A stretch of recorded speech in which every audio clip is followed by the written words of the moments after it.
Magandang hapon. Mabibilis na balita kasabay ng uwian, hapunan at pahinga. Mga up-to-date na balita ngayong araw ng Lunes. Garantisadong mabilis lang to.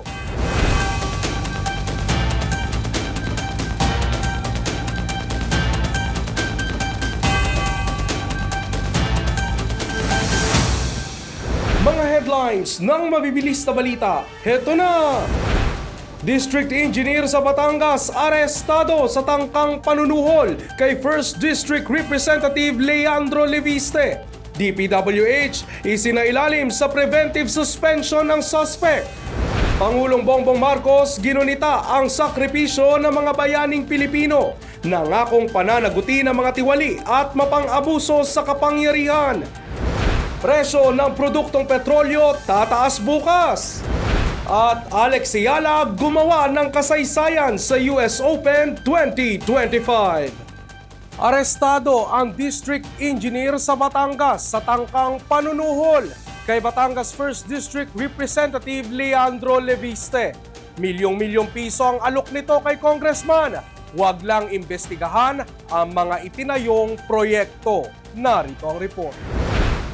Inaresto ng mga otoridad ang District Engineer ng DPWH matapos umanong suhulan ng mahigit 3.1 million pesos si Batangas 1st District Representative Leandro Leviste upang huwag nang magsagawa ng investigasyon patungkol sa mga naitayong infrastruktura sa kanilang distrito.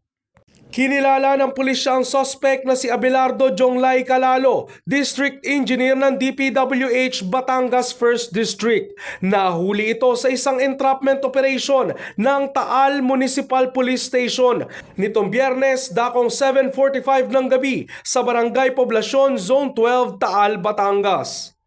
Batay sa spot report, bandang alas 4:30 ng hapon noong araw din yon, inalok umano ng suspect si Leviste ng 3,126,900 pesos upang hindi na ituloy ng mambabatas ang nakatakdang investigasyon sa mga questionableng proyekto ng DPWH sa distrito. Pauna pa lamang ang 3 milyon at may paparating pang 15 milyong piso. Pero ang alok na yan, hindi nagustuhan ni Congressman Leviste at agad na tumawag sa PNP. Na-recover ng mga otoridad ang bag na naglalaman ng nasabing halaga bilang ebidensya. Dinala si Engineer Calalo sa Taal Municipal Police Station para sa booking at medical examination. Nahaharap ngayon sa kasong corruption of public officials at paglabag sa Anti-Graft and Corrupt Practices Act na isasampa ni Representative Leviste bukas sa Batangas Provincial Prosecutor's Office. Giit pa ni Leviste, hindi lamang ito tungkol sa isang kaso ng suhulan, kundi bahagi ng mas malawak na hakbang upang ayusin ang mas malaking problema sa DPWH. Walang puwang at hindi pahihintulutan niya ang korupsyon. Nauna nang nagsagawa si Leviste ng inspeksyon sa mga proyekto sa kanyang distrito matapos masira ng bagyo ang ilang infrastruktura. Natuklasan niyang maraming proyekto ang gumagamit umano ng substandard na materyales at agad nang nasira kahit bago pa lamang itong itinayo. Ayon naman kay DPWH Secretary Manuel Bonoan, nararapat lamang ang nangyari sa District Engineer at magsasagawa pa ng investigasyon sa buong kagawaran. Sa hanay din ng DPWH, kinundina nila ang ginawa ng District Engineer at suportado ang investigasyon ng mga otoridad. Marirelieve sa pwesto si Calalo at sasailalim sa preventive suspension.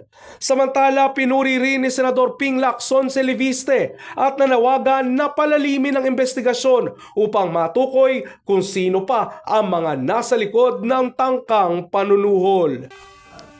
Sa paggunita sa Pambansang Araw ng Mga Bayani, hindi lang pagkilala sa sakripisyo ng mga bayaning Pinoy ang binigyang diin ni Pangulong Marcos, kundi pati ang kahalagahan ng paglaban sa katiwalian na anyay banta sa kinabukasan ng mga Pilipino. Mabilis na balitang hatid ni Michelle Guilya. Sa paggunita sa National Heroes Day, inalala ni Pangulong Bongbong Marcos ang mga bayani ng bansa sa isang simpleng seremonya sa libingan ng mga bayani sa Taguig City. Nag-alay rin siya ng bulaklak sa puntod ng mga bayaning mandirigma. Kasama niyang ginunita ang Araw ng Mga Bayani ang mga miyembro ng Veterans Federation of the Philippines na binubuo ng lahat ng veteranong sundalong Pinoy na lumaban sa digmaan. Bukod sa matataas na opisyal ng pamahalaan, nakiisa rin sa selebrasyon ang mga batang miyembro ng Boy Scouts of the Philippines at Girl Scouts of the Philippines. Sa kanyang talumpati, kinilala ng Pangulo ang mga aniyay unsung heroes na nagambag sa kalayaan ng bansa, pati ng mga ordinaryong Pilipino na tumutupad sa kanilang mga tungkulin sa paglilingkod sa kanilang kapwa Pilipino. Nakikita natin ito sa ating mga magsasaka, mga mangingisda, mga guro, healthcare worker, ating mga manggagawa. Ang kanilang araw-araw na paglilingkod sa kabila ng mga hamon ay patunay na buhay pa rin ang diwa ng kabayanihan para sa bayan. Nagbigay daan rin para sa Pangulo ang Pambansang Araw ng Mga Bayani para mangako sa mga Pilipino na pananagutin ng mga umaabuso sa kanilang kapangyarihan at sangkot sa katiwalian. Muling nagbabala si Marcos sa mga nasasangkot sa katiwalian na anyay mga magnanakaw ng kinabukasan ng mga Pilipino.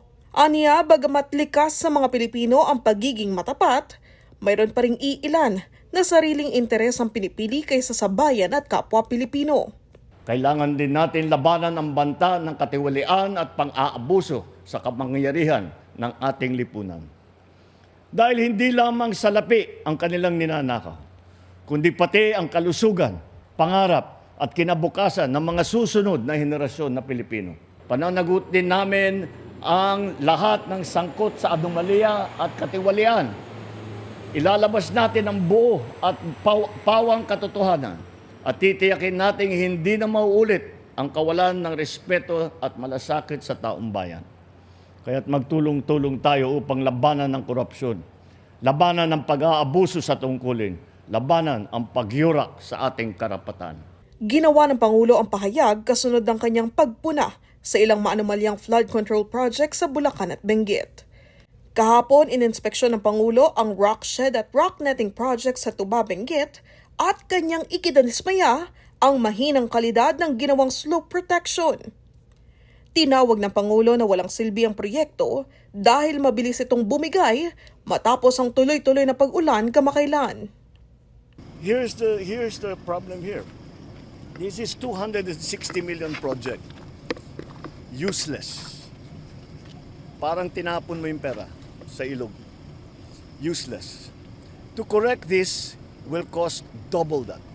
That's my top of the head estimate. 500 million ito para ayusin. Kilala ko ang supplier ng rock netting. Ang presyo ng rock netting is 3,200 pesos. Ang chinarge sa gobyerno is more than 12,000 pesos. So times 4. Times 4. So 75% ng kontrata kinikback. Michelle Giliang para sa All TV News Channel 2. Sa mga motorista, magpakarga na po kayo ngayong araw dahil muling tataas ang presyo ng produktong petrolyo bukas.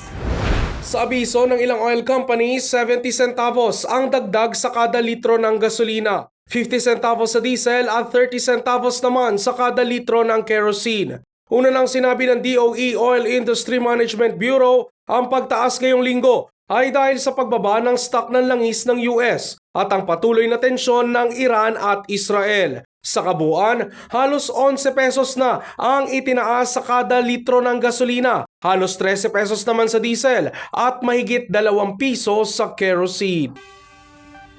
Sa sports balita, wala mang home court advantage. Si Pinay tennis star Alex Ayala ay crowd advantage naman ang dala nito matapos gumawa ng isang kasaysayan sa US Open 2025. Mabilis na balitang hatid ni Enzo Lacap.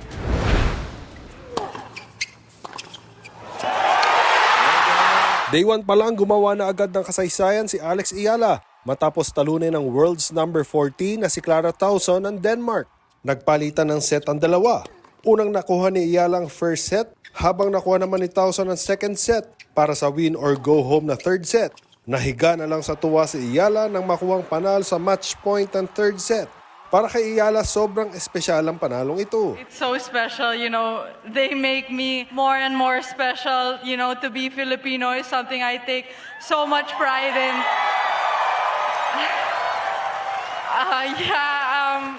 And I don't have a home tournament, so to be able to have this community here at the US Open, I'm so grateful that they made me feel like I'm home. Si Iyala rin ang unang Pilipino na nanalo sa Grand Slam tournament sa Open era. Ibinahagi ni Iyala ang inspirasyon nito sa bawat laro niya. I would say that anything is possible and, to dream big. I think me as a person, I'm very ambitious. And although there was no one from my country who did this before or was successful in tennis, I took inspiration from anyone I could, from my family, from my brother. So I think just to be ambitious and to dream big and know that you can do it. Yeah.